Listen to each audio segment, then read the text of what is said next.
കോമതി കോമതി കോമതി 24 മണിക്കൂർ ഈ ഒരൊറ്റ വിളിയേ ഉള്ളൂ. മനുഷ്യനെ ഒരു പണി ചെയ്യാനും സമ്മതിക്കത്തില്ല. ഇവിടെ വേറെ ഒരുത്തി ഉണ്ടല്ലോ, ക്ലാരമ്മ. അവളെ ആരും വിളിക്കത്തുമില്ല. അവർക്കാണെങ്കിൽ ഫുൾ ടൈം വിശ്രമവും.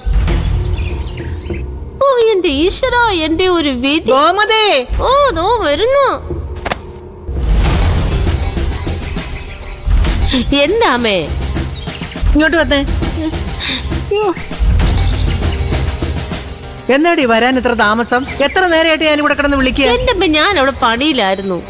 എന്തായിരുന്നടി ഇത്ര മലമറിക്കുന്ന പണി? ആമിമോക്ക് നാളെ കഴിഞ്ഞ് ഹോസ്പിറ്റലിൽ സാരി തേച്ചു വെക്കുമായിരുന്നു. അത് നാളെ കഴിഞ്ഞല്ലേ, ഇപ്പൊ തേച്ചു വെക്കണോ? അത് പറഞ്ഞ മുത്തശ്ശിയുടെ കൊച്ചുമോള് കേൾക്കുവോ? അറിയാലോ വാശി.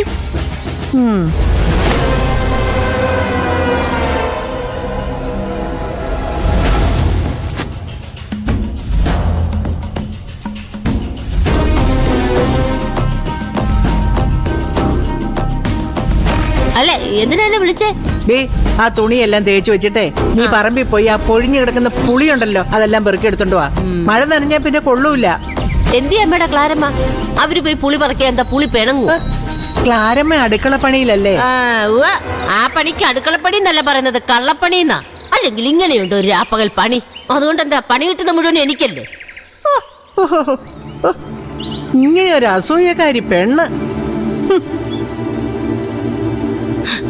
അയ്യോ ഈശ്വരായി, കൊച്ചിന് എന്ത് പരിപാടിയാ കാണിച്ചേ? എന്താ ചേച്ചി? എന്ത് ഓണെന്നോ? എന്താ? അയ്യോ, ഈ സാരിയുടെ പരിവം കണ്ടോ? ആമിമോൾക്ക് ആശുപത്രി പോകാൻ വേണ്ടി ഞാൻ തേച്ചു വെച്ച സാരിയാ നശിപ്പിച്ച് നാറാണക്കല്ലാക്കി. എന്റെ ഈശ്വര, ഞാൻ ഇനി ആമിമോളോട് എന്തോ പറയും? അയ്യോ, ഞാൻ കണ്ടില്ലായിരുന്നു. ആവശ്യമുള്ളൊന്നും കാണത്തില്ലല്ലോ, പിന്നെ എന്തിനാ ഈ മോന്തയ്ക്ക് സാമാനം വെച്ചിരുന്നേ? ഈ കണ്ണു ഞാൻ കുത്തി പൊട്ടിക്കും, ഞാൻ പറഞ്ഞേക്കാം. അത് ഞാൻ ഒന്നുകൂടി തേച്ചെന്നാ പോരെ? ഇങ്ങ കൊണ്ട് ഞാൻ തേച്ചരാം. തൊട്ടുപോരുത് എന്റെ തുണിയില്.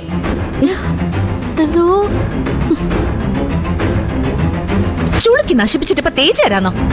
അയ്യോ ചേച്ചി, ഞാൻ അറിയാതെ. ഇതറിയാതെയൊന്നുമല്ല, നീ ഇത് മനപ്പൂർവ്വം എന്നോടുള്ള വിരോധം കൊണ്ട് ചെയ്തതാ.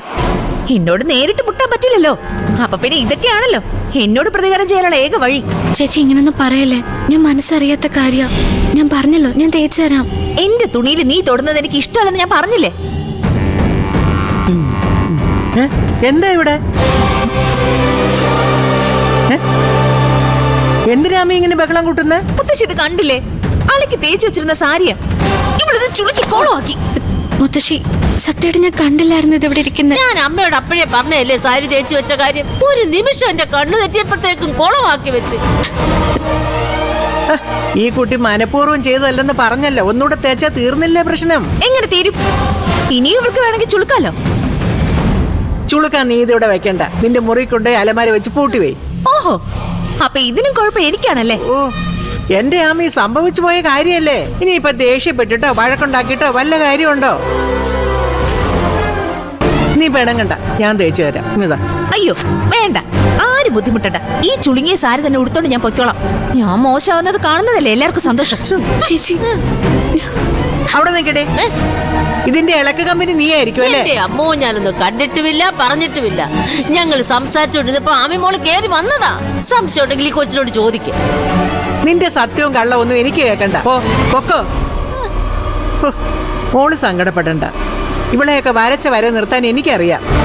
എന്നാലും തെറ്റുകാരി ഞാനല്ലേ മുത്തശ്ശി.